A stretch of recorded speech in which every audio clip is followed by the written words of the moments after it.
1000 વર્ષ પહેલા મહાદેવ ભગવાન શિવજી સોમનાથનું મંદિરમાં બિરાજતા હતા. એ મંદિરની ભવ્યતા એનાથી આકર્ષાઈને વિદેશી વિધર્મી આક્રાંતા એ લૂંટ કરવા આવે છે.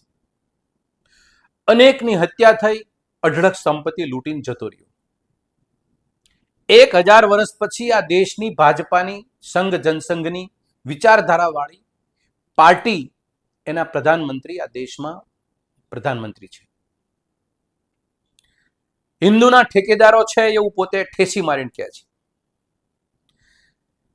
આ દેશની અંદર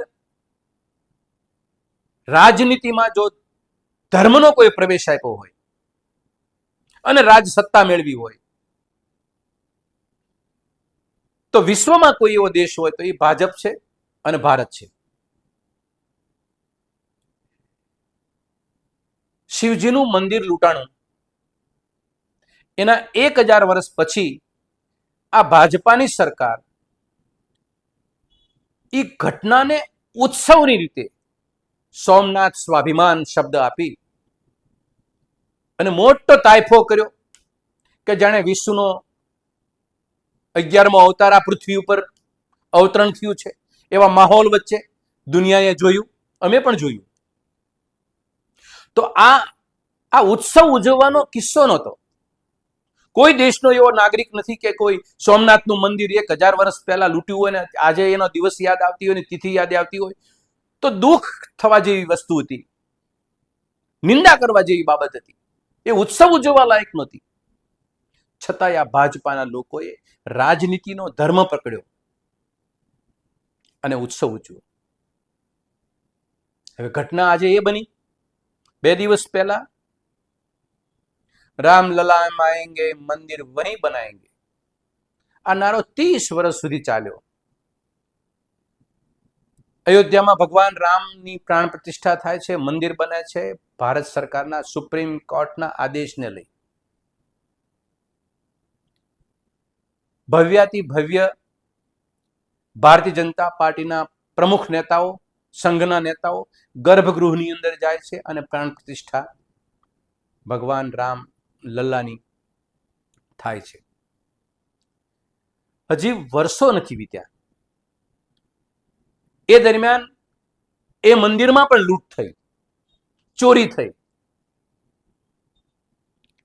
જે શ્રદ્ધાળુઓએ જે પ્રસાદીના રૂપે ભેટ, ફંડ, ફાળો જે દાનપેટીમાં મૂક્યો છે, દાનપેટીઓમાંથી કરોડો રૂપિયા ચોરાઈ ગયા. આજની તારીખ સુધી એની એફઆઈઆર પોલીસ દફતરે નોંધાણી નથી. કોણ ચોર છે, ચોરીને કોને અંજામ આપ્યો, ચોરને કોને સહકાર આપ્યો,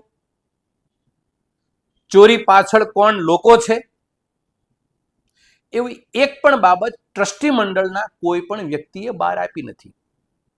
અને સીધી એની એસઆઈટીની રચના થાય છે.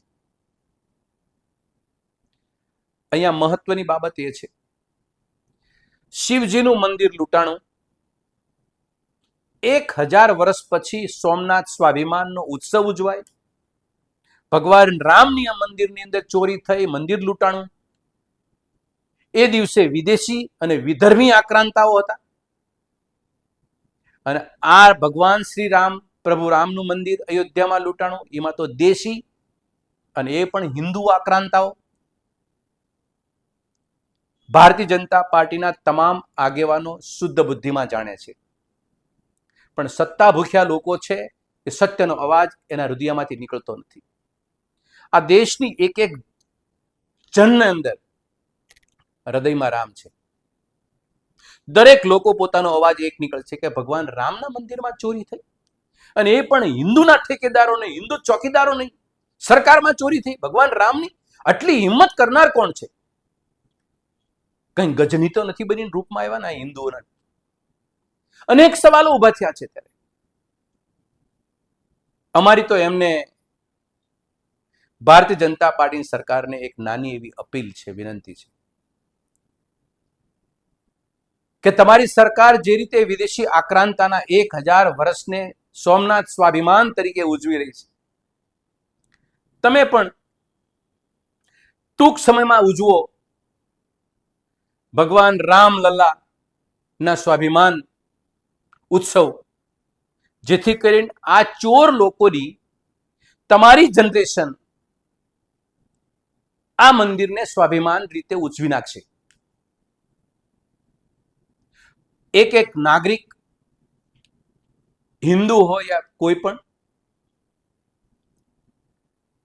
કોઈના ઘરમાં ચોરી થાય કે કોઈના મંદિરમાં ચોરી થાય કે મસ્જિદમાં ચોરી થાય કે ચર્ચમાં ચોરી થાય, ચોર લોકોની એક કોમ અલગ છે અને એ ચોર લોકોને સહકાર આપનારી વ્યક્તિ, સત્તાને આસીન જે કોઈ બેઠા છે એને નશ્યત કરવા માટેની અમારી વાત છે.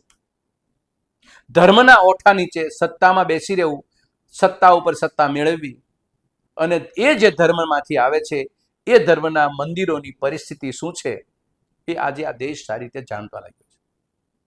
આભાર.